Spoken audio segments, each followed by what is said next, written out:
Hey guys, NCS Fan 001 here, welcoming you to another one of those weekly trophy list updates. Today's date is Monday, March 16th, 2020. So this will have covered March 9th through 15th. I'm going to apologize if you hear music and stuff because my upstairs neighbors are blasting some really weird music and they've been horribly obnoxious today. Anyway, this week was extremely successful in the trophy world. I made a lot of progress, got multiple platinums, finished up a game. I'm very happy with the way this week went. So we have got a solid 5 games to talk about here today. So first off, Call of Duty Modern Warfare. Obviously, I got the platinum back in the end of October, so not long after the game came out.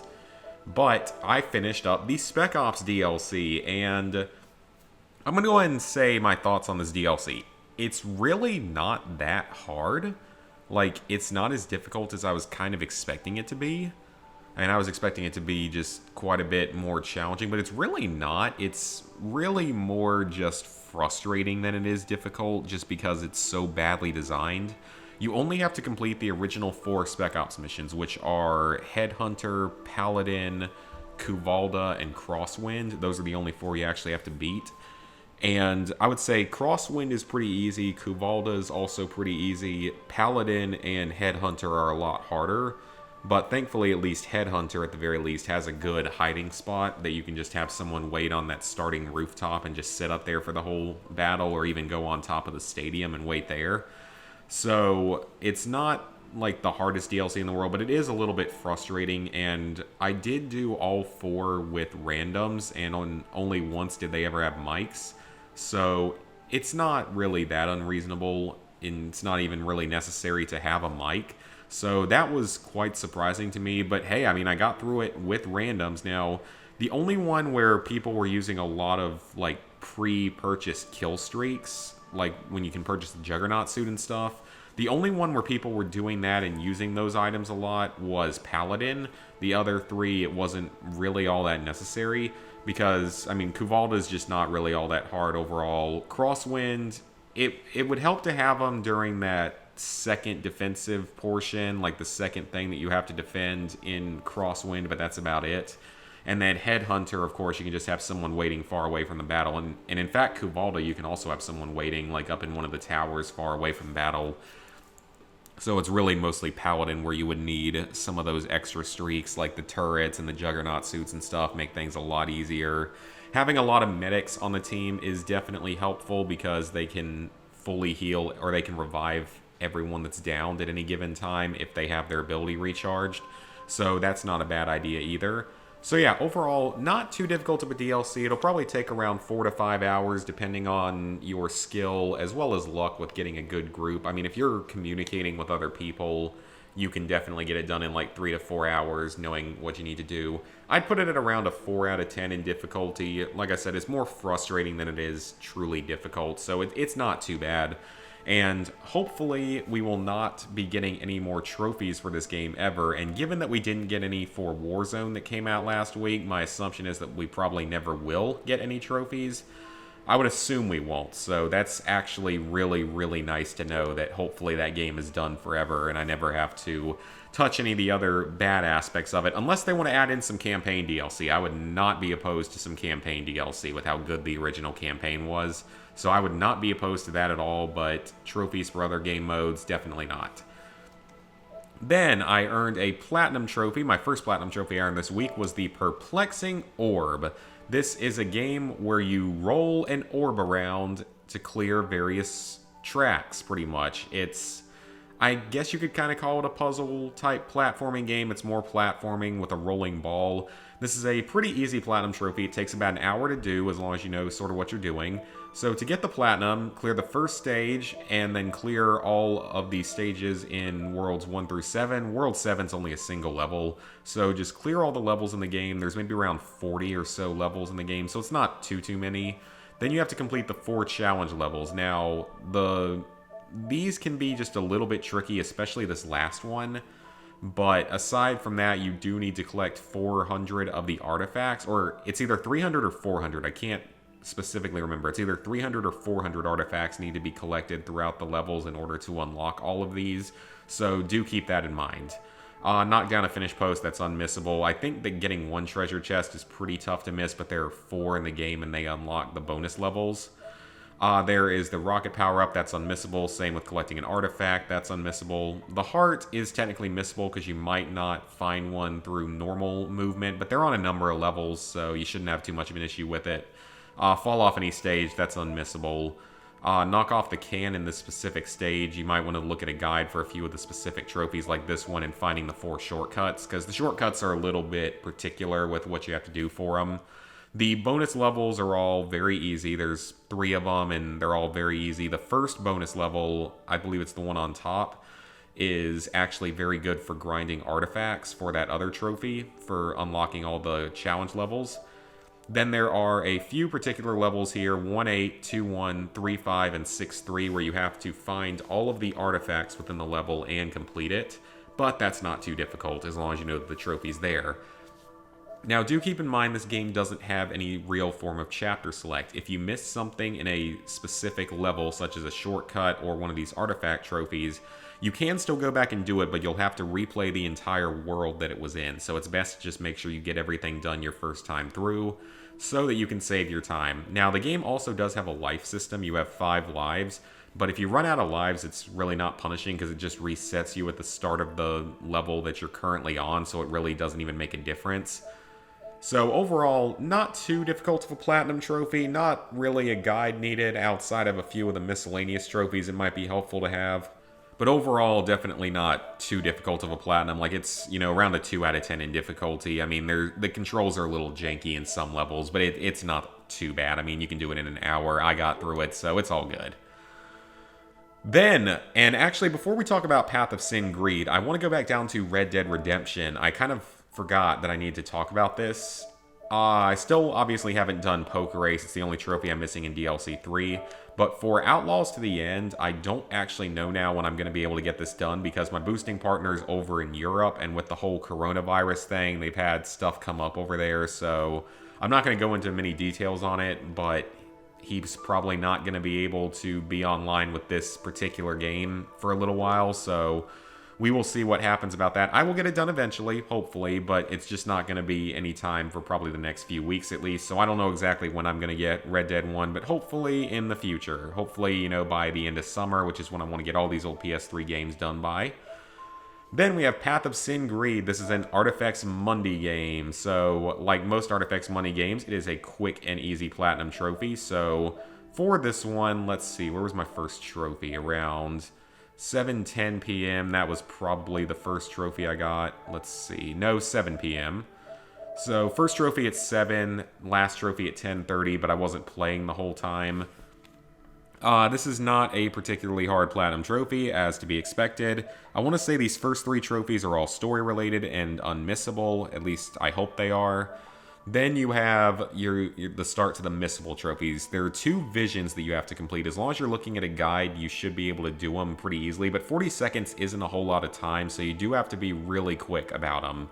So just try to hit the buttons as quickly as possible for the correct colors that you need to select, and you'll be good to go. You have to pet or feed 5 different animals in the game. This is pretty easy. It's kind of tough to miss regardless, but you definitely can miss it, so be careful about that. You have to complete a deduction, which I believe you have to complete multiple throughout the game, so that's fine. You have your typical hidden object puzzle trophy, so you have to finish all of them without using a hint. You have to finish one with less than 3 mistakes, and you have to finish one in less than 20 seconds. Now, the only problem with these 2 trophies here is that all of the puzzles in this game are randomized. In many of the Artifex Mundi games, there's at least one that is not randomized, but in this game, all of them are randomized. So you will need to be relatively careful when going for the less than 3 mistakes trophy. And the under 20 seconds trophy is definitely a little tougher because 20 seconds is not a lot of time for these puzzles.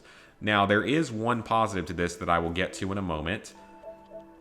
Next up, we have the minigame trophies. So you have to complete 3 minigames without a skip, finish one in under 30 seconds, which is very easy, and finish the safe cracking minigame without skipping. But you only have to complete 3 minigames without a skip, including the safe cracking one.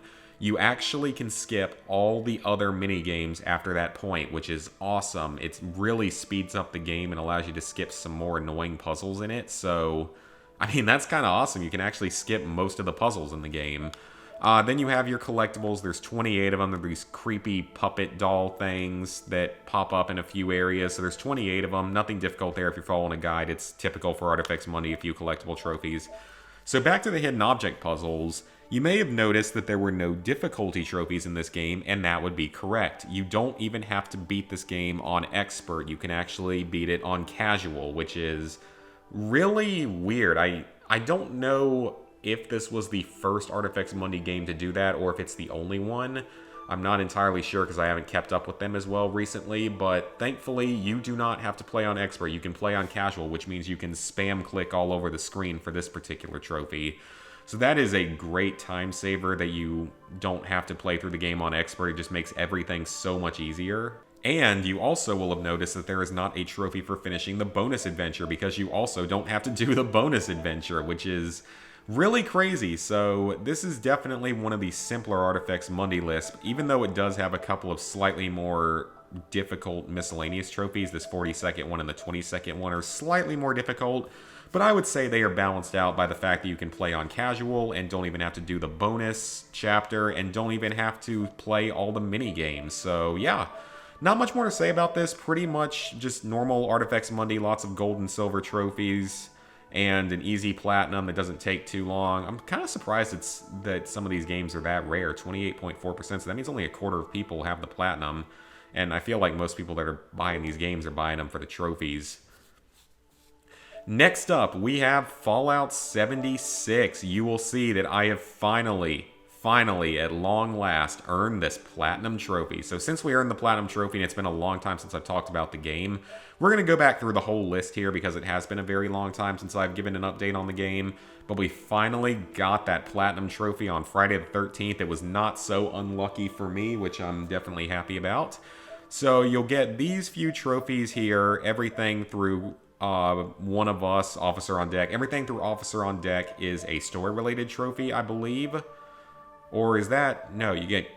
Oh, so you do Coming to Fruition after that. Okay, I couldn't really remember. Heart of the Enemy, I believe, is an event, but I believe all the others are either story or side quests that are pretty much parts of the main story.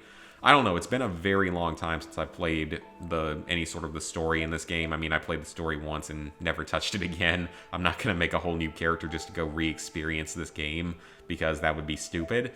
So you get all those trophies for completing the story and some various side missions that are tied into the story. Nothing too difficult there. I mean, the game's actual, like the main parts of the game, the story and stuff, are not really all that difficult once you get used to the way the game works.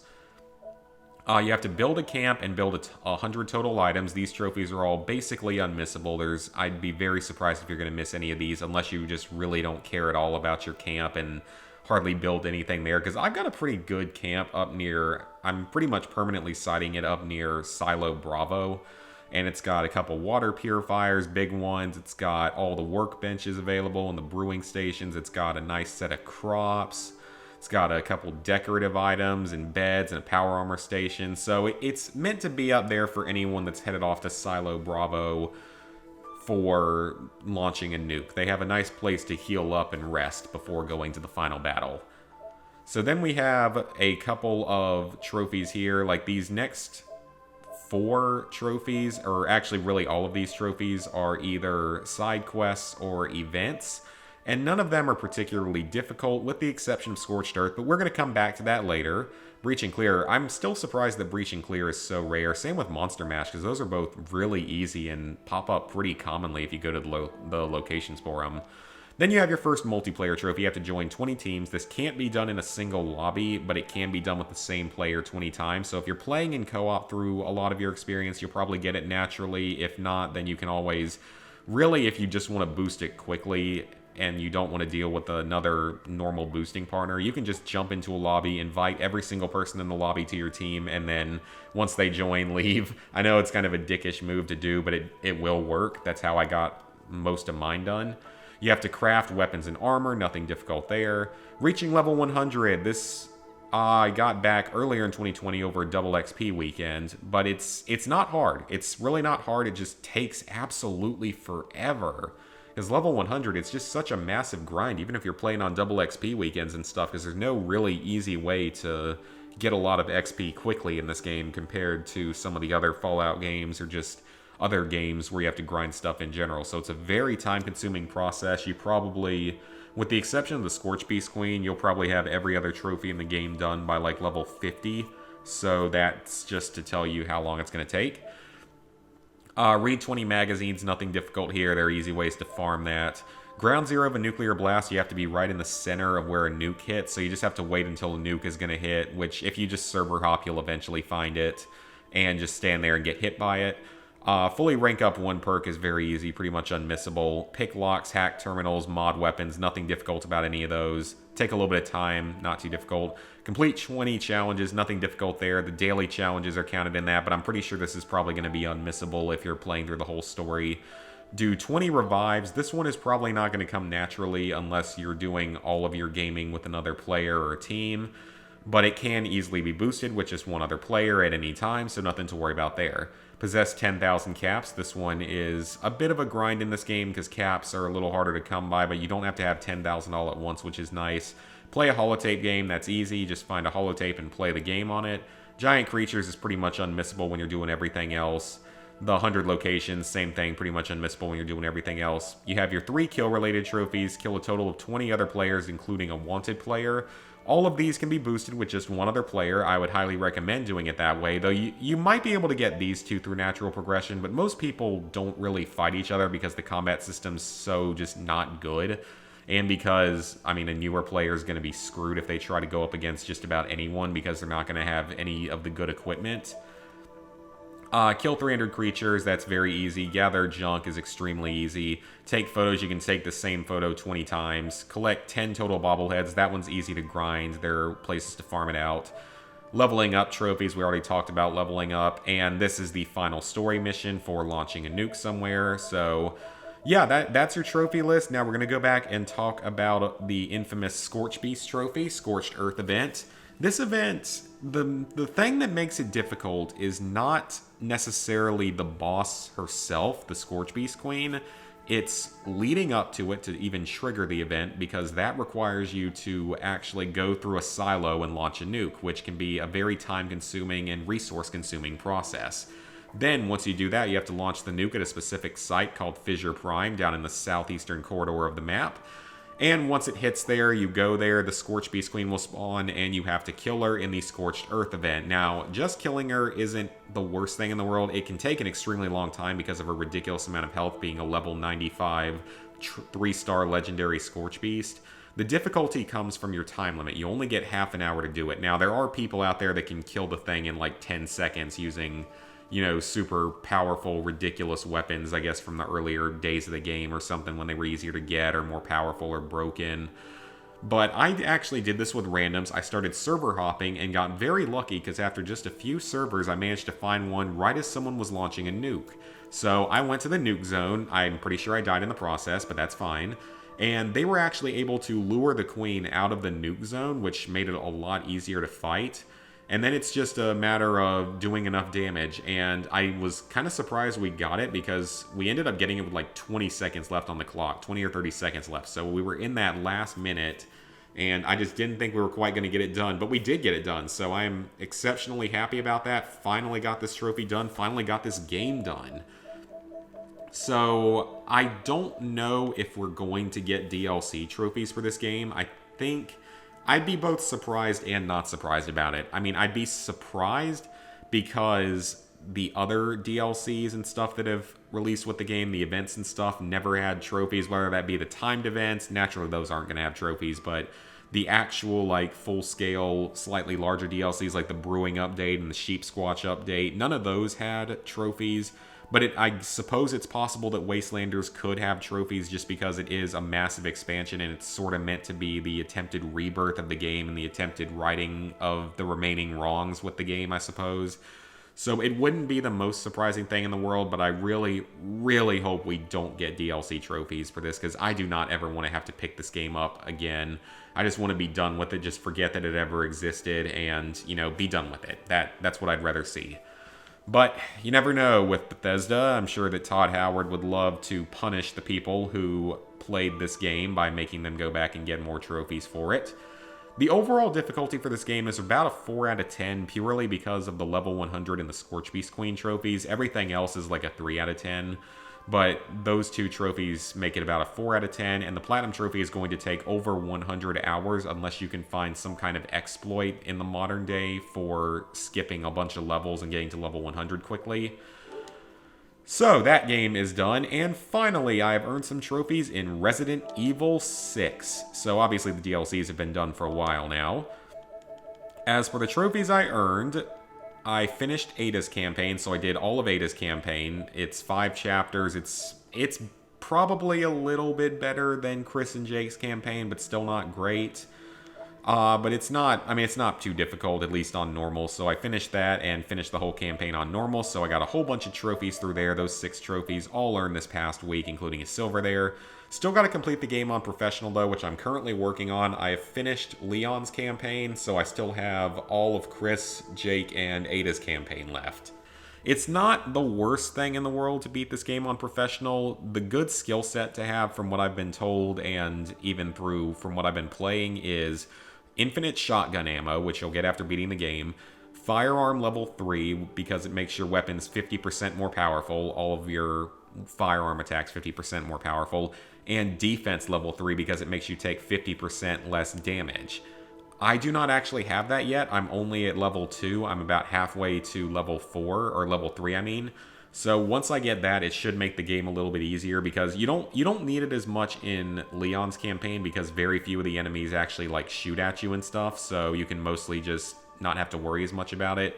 It's going to be harder in Chris and Jake's campaign because there are a lot of shooting enemies.